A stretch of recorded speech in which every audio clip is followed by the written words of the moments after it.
Hey guys, আসসালামু আলাইকুম। Welcome back to my new video. আজকের পর্বে আমি আপনার সাথে খুবই মজাদার বালাচাও রেসিপি শেয়ার করব। এই বালাচাওটা আমরা হাজার হাজার টাকা দিয়ে কিনে খাই। তো আমার এই রেসিপিটি ফলো করে এখন থেকে আর কিনে খেতে হবে না। তো চলুন শুরু করা যাক।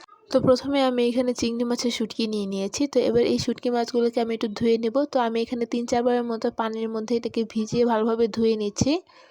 তো আমি এটাকে খুব ভালোভাবে হাতের সাহায্যে ধুয়ে পরিষ্কার করে নিচ্ছি। তো ধোয়া হয়ে গেলে এবার আমি এটাকে একটা স্ট্রেনারে উঠিয়ে পানিটা খুব ভালোভাবে এটাকে ঝরিয়ে নিচ্ছি এবং এটাকে একটু শুকিয়ে নিচ্ছি। তো এবার আমি একটা প্যানে তেল গরম করে নিয়েছি। এবার যে চিংড়ি শুটকিগুলো ধুয়ে রেখেছিলাম সেগুলো এর মধ্যে দিয়ে দিচ্ছি। এবার এই শুটকিগুলোকে আমি একটু ভেজে নেব।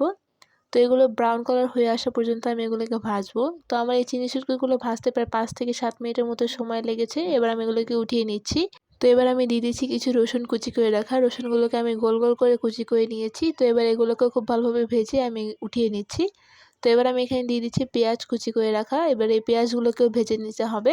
যেভাবে পেস্তাটা তৈরি করি সেভাবেই ভাজতে হবে এটা। তো এটাকে আমি খুব ভালোভাবে একটু ভেজে নিচ্ছি এবং এরকম ব্রাউন হয়ে আসলে এটাকে উঠিয়ে নিব।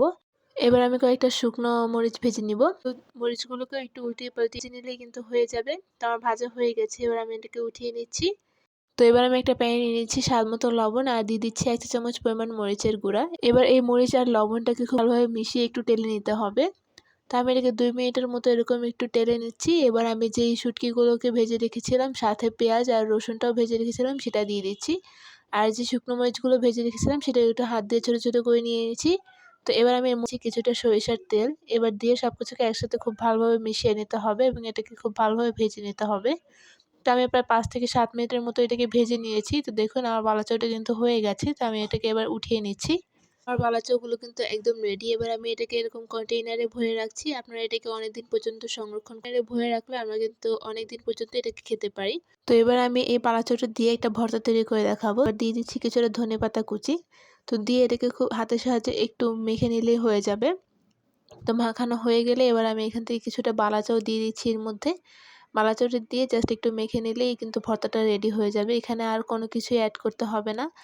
তো এইভাবে করে আমরা কিন্তু খুব অল্প সময়েই বালাচাওটা তৈরি করতে পারি। তো ব্যাস তৈরি হয়ে গেল মজাদার বালাচাও। আপনারা অবশ্যই এটি বাসায় ট্রাই করবেন এবং কেমন লেগেছে তা আমাকে জানাবেন। আজকের রেসিপিটি এই পর্যন্তই। ভালো লাগলে অবশ্যই লাইক, কমেন্ট, শেয়ার করবেন এবং আমার পেজটিকে ফলো করবেন। আল্লাহ হাফেজ।